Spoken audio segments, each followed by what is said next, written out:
Ever seen the northern lights painting the sky with their ethereal glow? Wondering why they're putting on such a show right now?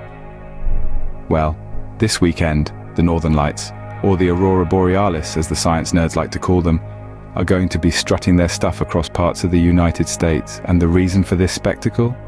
Solar storms. Now you might be thinking, solar storms, is that when the sun gets all moody and starts throwing cosmic hissy fits?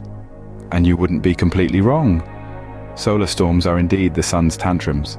They're caused by solar flares and coronal mass ejections from the sun, which are basically the sun's way of saying, hey, look at me.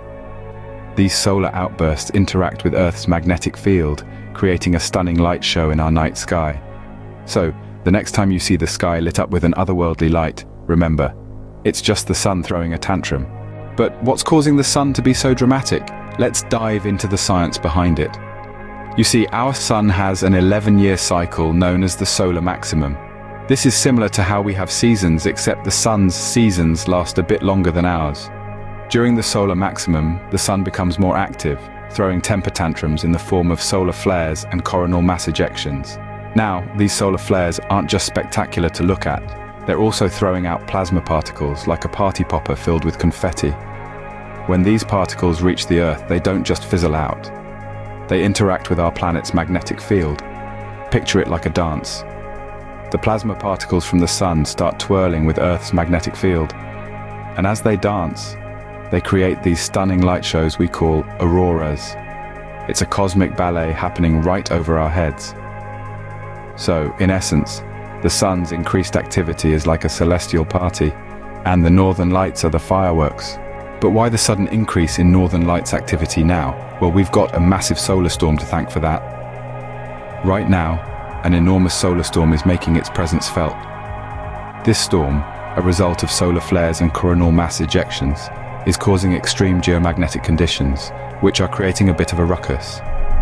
The storm isn't just about the spectacular auroras, it's also expected to disrupt various forms of communication.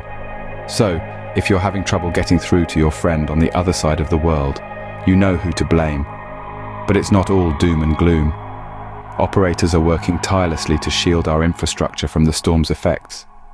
They're taking precautions to protect the electric power grid, navigation systems, and satellite operations. So while we're enjoying the stunning light show, they're busy ensuring that our everyday lives aren't too dramatically affected. But hold on, you might say, isn't this all a bit dangerous? Well, not necessarily. NASA is keeping a close eye on the situation, monitoring any potential risks to crewed space missions. So rest assured, they've got our astronauts' backs. So, while we might have to deal with some communication disruptions, the trade-off is a spectacular light show in the sky. Not a bad deal, eh? Let's do a quick recap of this cosmic drama. We've delved into the spectacle of the northern lights, those ethereal curtains of color dancing across the night sky. We've journeyed into the science behind the lights, understanding how solar flares and coronal mass ejections from our very own sun interact with Earth's magnetic field to create this dazzling display. We've also examined the current solar storm, a part of the sun's 11-year cycle known as the solar maximum, that's causing these lights to be particularly active right now. So, the next time you see the northern lights, you'll know it's not just a pretty light show. It's a celestial event billions of years in the making. Now, isn't that something to marvel at?